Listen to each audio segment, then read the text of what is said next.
yang akan diberikan oleh Mahkamah Konstitusi tentunya dari 545 proses pemilihan kepala daerah yang dilakukan secara serentak pada tanggal 27 November 2024 yang lalu sampai pada pukul 22.30 menit yang lalu, atau mungkin saja setelah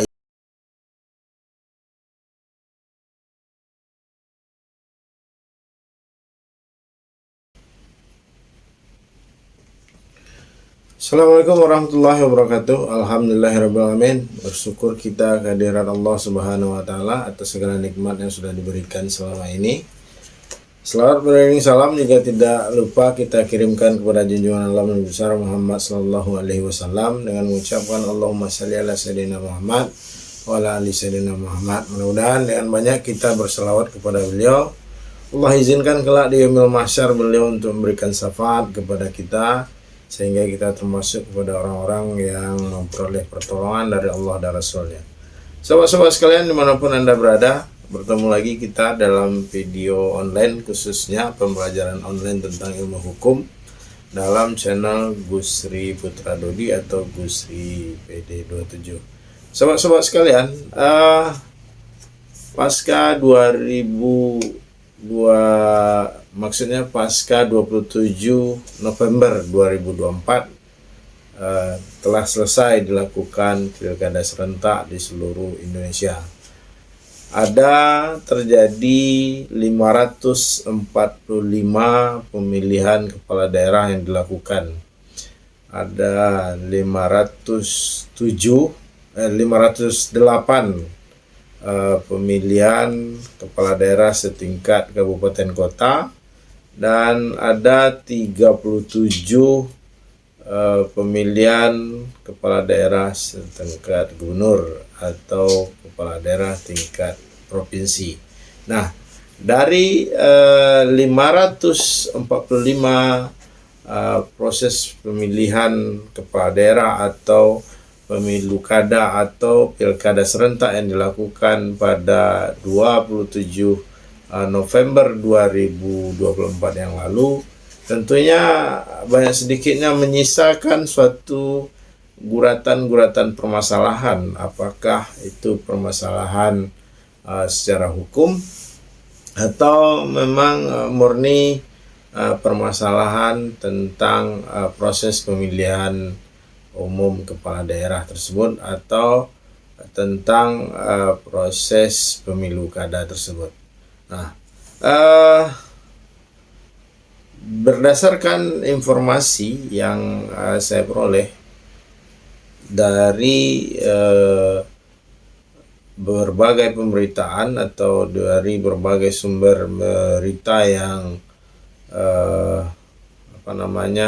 yang akurat dan terpercaya, di Mahkamah Konstitusi saat ini sudah terdaftar sebanyak 161 sengketa pemilu kada yang diajukan oleh para pihak, yang tentu saja para pihak yang mengajukan sengketa ini adalah pihak-pihak yang tidak puas dengan hasil yang telah diperoleh dalam pilkada serentak pada tanggal 27 November 2024 yang lalu. Nah, sobat-sobat sekalian, kalau kita melihat atau kita telaah bagaimana Mahkamah Konstitusi ini didirikan, ide pendirian Mahkamah Konstitusi ini adalah dari pendapat Hans Kelsen. Nah, Hans Kelsen itu pernah berpendapat mungkin ada sebuah organ khusus yang dibentuk untuk tujuan, misalnya sebuah pengadilan khusus yang disebut dengan Mahkamah Konstitusi, atau pengawasan konstitusional suatu undang-undang yang disebut dengan judicial review, dan dapat pula diberikan kepada pengadilan biasa dan terutama pengadilan yang lebih tinggi. Nah, ini adalah ide dasar pembentukan Mahkamah Konstitusi. Di hampir seluruh dunia mengadopsi pendapat yang disampaikan oleh Hans Kelsen. Nah, tetapi kita tidak membahas tentang Mahkamah Konstitusi secara lebih lanjut, secara lebih detail atau secara lebih terperinci, tetapi untuk menjadi sebuah pengetahuan bagi sobat-sobat sekalian bahwa berdasarkan Undang-Undang Pemilu, maka sengketa kepemiluan ini atau sengketa pemilihan umum ini menjadi kewenangan atau menjadi jurisdiksinya Mahkamah Konstitusi. Nah, pilkada atau pemilu kada adalah bagian dari sebuah proses kepemiluan yang diakui secara konstitusi di negara kita atau negara Republik Indonesia ini. Maka ketika terjadi sengketa pemilu kada ini, maka muara terakhirnya nanti adalah di Mahkamah Konstitusi. Nah, sangat menarik menanti apa putusan yang akan diberikan oleh Mahkamah Konstitusi tentunya. Dari 545 proses pemilihan kepala daerah yang dilakukan secara serentak pada tanggal 27 November 2024 yang lalu sampai pada pukul 2:30 yang lalu, atau mungkin saja setelah itu akan banyak terjadi pendaftaran sengketa pemilu kada yang telah dilakukan pada 27 November yang lalu itu. Nah, pada pukul 22.30 WIB yang lalu saya lihat itu informasi masih berkisar terdaftar itu 163 sengketa yang diajukan. Nah, ini adalah hak konstitusional setiap warga negara yang ikut dalam kontestasi politik atau ikut dalam kontestasi pemilu kada pada tanggal 27 November 2024 yang lalu. Hal ini tidak bisa dibatasi orang untuk tidak mengajukan sengketa pemilu kada, tetapi ada syarat-syarat tertentu yang harus dipenuhi jika ingin mengajukan gugatan atau mengajukan permohonan ke Mahkamah Konstitusi.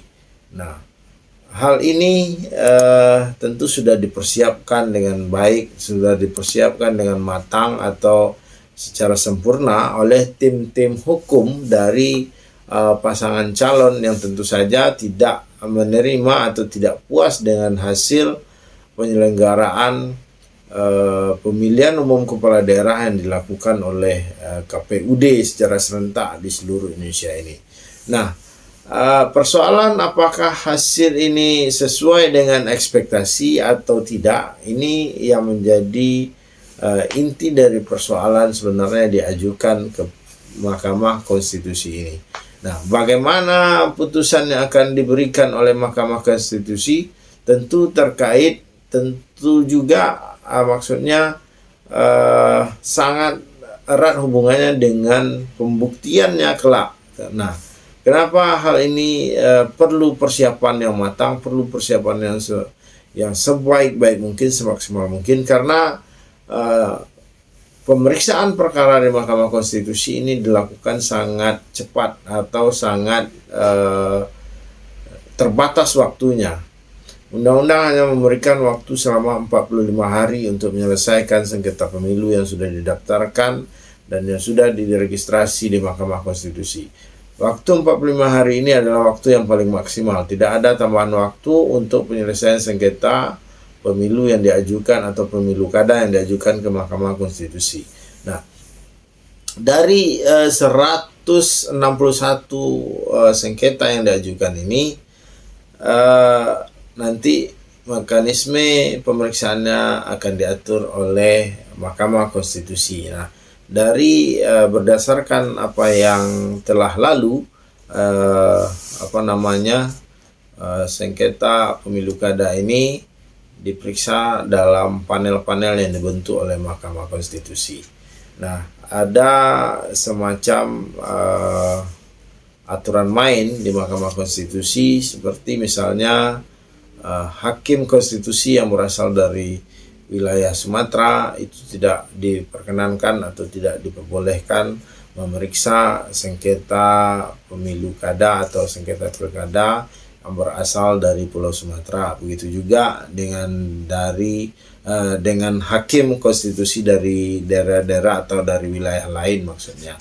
Nah, sobat-sobat sekalian, dari ketentuan yang ada di Mahkamah Konstitusi sudah sangat jelas pembatasan tentang pendaftaran. Nah, pendaftaran sengketa pemilu kada ini bisa diajukan maksimal atau paling lama itu 3 hari setelah penetapan pemenangan pemilu kada yang dikeluarkan atau yang diumumkan oleh KPUD setempat. Nah, 3 hari inilah waktu maksimal yang diberikan untuk proses pendaftaran. Nah, tetapi tentu saja tim-tim yang bekerja untuk pasangan calon sudah mempersiapkan jauh-jauh hari tentang terkait bukti-bukti yang akan dibawa ke Mahkamah Konstitusi maksudnya. Nah, sangat menarik untuk menantikan apa kira-kira putusan yang akan diberikan oleh Mahkamah Konstitusi terkait sengketa pemilu kada yang diajukan di daerah tempat sobat-sobat sekalian berada, dan tentu saja di daerah yang mengajukan atau di daerah yang terdapat pemilu kadanya yang ada pasangan calon yang tidak puas yang mengajukan ke MK. Nah, menarik menanti apa putusan yang akan diberikan oleh Mahkamah Konstitusi ini. Nah, sekali lagi saya sampaikan ada 545 pemilihan kepala daerah yang dilakukan serentak seluruh Indonesia pada tanggal 27 November 2024 yang lalu, dan ada 161 perkara yang sudah didaftarkan yang harus diselesaikan oleh Mahkamah Konstitusi selama maksimal waktu 45 hari sejak didaftarkan. Demikian informasi singkat atau pengetahuan tentang sengketa pilkada ini. Mari sama-sama kita pantau, kita lihat apa putusan yang akan diberikan oleh Mahkamah Konstitusi. Mudah-mudahan ada manfaatnya untuk sobat-sobat sekalian. Bila taufiq wal hidayah. Assalamualaikum warahmatullahi wabarakatuh.